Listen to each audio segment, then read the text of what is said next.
La fusillade qui a coûté la vie, le 7 février à Montréal, à une jeune Algérienne de 15 ans, originaire du village Imoula, dans la commune de Msissena, daïra de Soudk, 50 km au sud de Béjaïa, a produit une onde de choc jusque dans la vallée de la Soumam.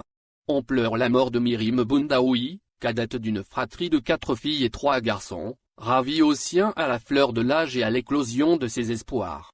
Selon des médias canadiens, la jeune Mirim a été touchée à la tête par des balles tirées par 2 individus cagoulés. La fusillade a eu lieu dans l'arrondissement de Saint-Léonard.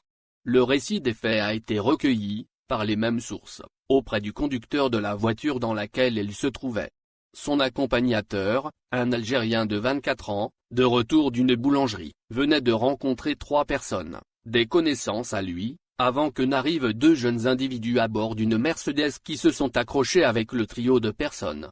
La dispute s'est terminée avec le départ des occupants de la Mercedes qui, une demi-heure plus tard, reviennent à la charge armée.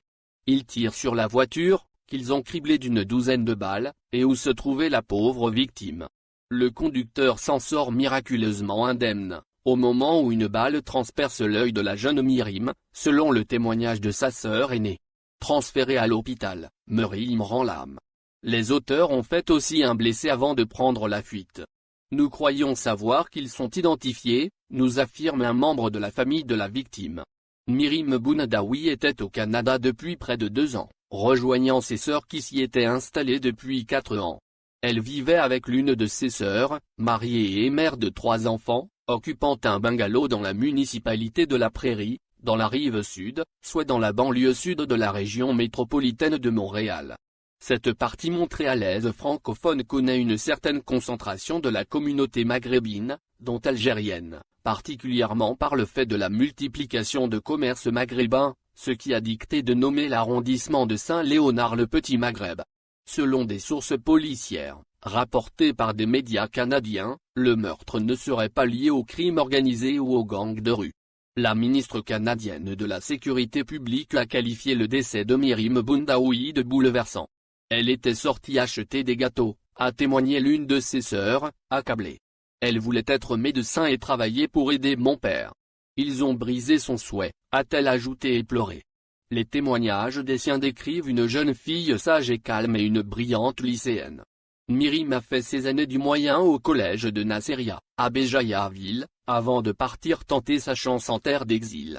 Des membres de sa famille, des amis et autres personnes solidaires ont observé un recueillement sur le lieu de son assassinat, où l'on a déposé des fleurs. Un extraordinaire élan de solidarité s'est enclenché au sein de la communauté algérienne établie au Canada et une quête d'argent a été lancée pour financer le rapatriement de la dépouille de la défunte et organiser ses funérailles à Imoula. Selon le frère du beau-frère, contacté par nos soins, le consulat algérien au Canada s'est engagé à prendre en charge le rapatriement de la dépouille. La date a été arrêtée en fin de journée d'hier, apprenons-nous de notre interlocuteur.